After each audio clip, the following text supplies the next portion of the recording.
ക്ഷേത്രങ്ങളുടെ പണം ക്ഷേത്രങ്ങൾക്ക് മാത്രം നിർണായക പ്രഖ്യാപനവുമായി മുഖ്യമന്ത്രി വിജയ് 246 കോടി രൂപയുടെ പദ്ധതികൾ റദ്ദാക്കി. ഇനി മുതൽ ക്ഷേത്രങ്ങളുടെ പണം ക്ഷേത്രങ്ങളുടെ ആവശ്യങ്ങൾക്ക് മാത്രം ഉപയോഗിച്ചാൽ മതിയെന്ന നിർണായക പ്രഖ്യാപനവുമായി മുഖ്യമന്ത്രി വിജയ്. തമിഴ്നാട്ടിൽ ക്ഷേത്രങ്ങളുടെ ഫണ്ട് ഉപയോഗിച്ച് നടപ്പാക്കാനിരുന്ന 246 കോടി രൂപയുടെ മറ്റ് പദ്ധതികൾ വിജയ് സർക്കാർ റദ്ദാക്കിയിരിക്കുകയാണ്.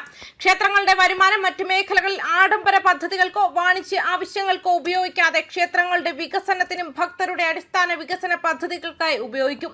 Hindu religious and charitable endowment വകുപ്പിന് കീഴിൽ വരുന്ന 46 പദ്ധതികളാണ് സർക്കാർ റദ്ദാക്കിയത്. DMK സർക്കാരിന്റെ കാലത്ത് അംഗീകാരം നൽകിയ പദ്ധതികളാണ് ഇത്.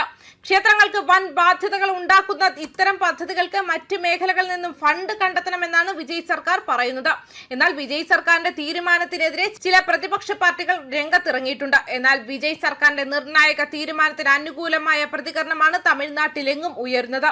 നിരവധി സംഘടനകൾ തീരുമാനത്തെ അനുകൂലിച്ച് രംഗത്തെത്തി. എത്ര എതിർപ്പുണ്ടായാലും ക്ഷേത്ര സ്വത്ത് ഇനി മുതൽ മതപരമായ കാര്യങ്ങൾക്ക് മാത്രമേ ഉപയോഗിക്കൂ എന്ന ഉറച്ച നിലപാടിലാണ് തമിഴ്നാട് സർക്കാർ. അതേസമയം മുൻ AIADMK ഭരണകാലത്തും ക്ഷേത്ര ഭരണകൂടം നിയന്ത്രിക്കുന്ന വിദ്യാഭ്യാസ സ്ഥാപനങ്ങൾ വളരെ കാലം അവിടെ ഉണ്ടായിരുന്നു. എന്നിരുന്നാലും 2025 AIADMK general secretary Edappadi K Palaniswami ക്ഷേത്ര ഫണ്ട് വാണിജ്യ ആവശ്യങ്ങൾക്കായി ചിലവഴിക്കേണ്ടതിന്റെ ആവശ്യകതയെ ചോദ്യം ചെയ്തിരുന്നു. ക്ഷേത്രങ്ങൾ പാപ്പരാകുന്നത് തടയാൻ ഈ നീക്കം സഹായിക്കുമെന്ന് സർക്കാർ വൃത്തങ്ങൾ DHനോട് വ്യക്തമാക്കിയിരുന്നു. HR ആൻഡ് CE വകുപ്പ് പരിഷ്കരിക്കരുതെന്ന് ആരും വാദിക്കില്ല. ക്ഷേത്ര ഫണ്ടുകൾ വാണിജ്യ ആവശ്യങ്ങൾക്കായി ഉപയോഗിക്കരുതെന്നാണ് ചിന്ത. കൂടാതെ GO ശരിയായ ആത്മാർത്ഥതയോടെയാണ്.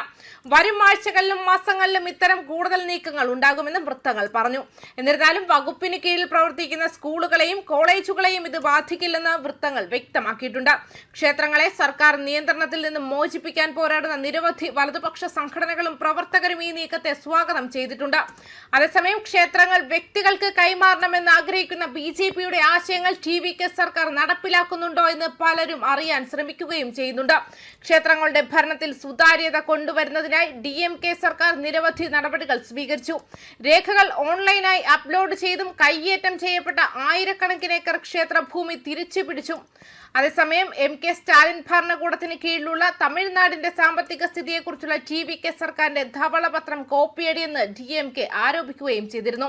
വിജയ് സർക്കാരിന്റെ ധവളപത്രം അന്നത്തെ AIADMK സർക്കാരിന്റെ സാമ്പത്തിക കാര്യങ്ങൾ പരിശോധിച്ച DMKയുടെ സ്വന്തം 2021 ധവളപത്രത്തിൽ നിന്നും ധാരാളം കടമെടുത്താണെന്ന് അവകാശപ്പെടുന്ന DMKയുടെ എതിർ റിപ്പോർട്ട് ഇന്ത്യ ടുഡേ ആക്സസ് ചെയ്തിരുന്നു.